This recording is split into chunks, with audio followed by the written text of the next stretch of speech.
Hi, this is Zach Cabria with Waterworks, and this is Get Started 2, how to import your customer list. Importing your customer list is a very important first step, and to do this, you want to look up top here at the tabs and click under Admin. Now this opens up a page, and you're going to look here, and you'll see Import Setup Tools. Under that, the first box is Customers, so that's going to be the next place you click. So this opens up a page. As you can see, you're going to upload a file. But first, you want to click a template here to download. So once you do this, you'll download a zip file, which you're going to click to open up. So this is just a template, and as you open it, you'll see we've got a Word doc as well as an Excel file. The Word doc will give you instructions on everything you need to do to make this process simpler and how to do it, but for now, we're just going to open up the Excel file. And notice it is a CSV, so that is something to take into account. And that's very important because that's the format we're going to want to save it in as well as upload it in. So this is the file that we've been provided. It's the pre-existing template, and it's got two names here. As you can see, it's got various fields. But notice here, there's a couple of things to note which are very important. The first thing is the stars here.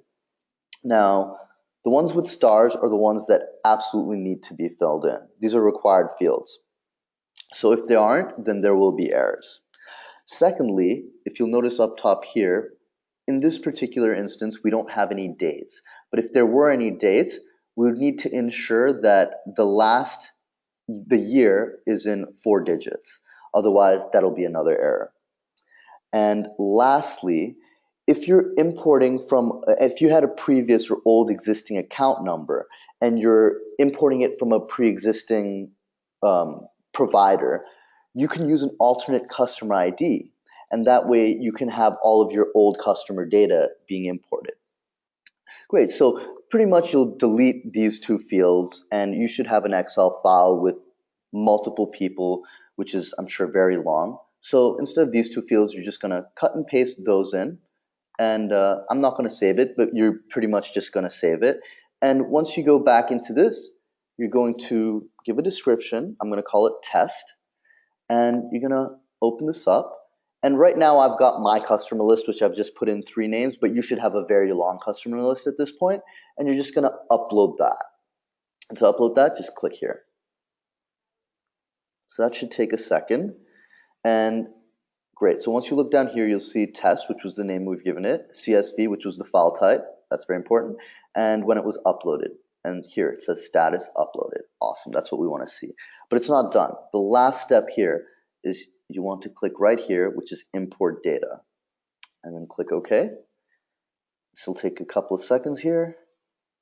And there we go, import successful. So it's shown we have total number of records processed 3, which are the 3 people that I've put in. For you, it might be a lot larger, most likely will be. Successfully imported is 3. Invalid records 0 because I did do everything right. I made sure I put in all the fields, and it completed very fast. So everything looks good. Great, so you see here success. And sometimes you might have done something wrong, and what'll happen is it won't come up successful, and this will be red. So to see what the issues were, look down here, view report, and you're gonna click that, and it'll show, for us, since it was successful, you'll see success and no errors. But if you haven't had successes, you'll see why. And then you can go back and fix that. So there you go. We've just imported all our customer data, and that's a very important step. So this is Zach Cabria with Waterworks, and I hope you've enjoyed this video. Thank you, and have a wonderful day. Bye.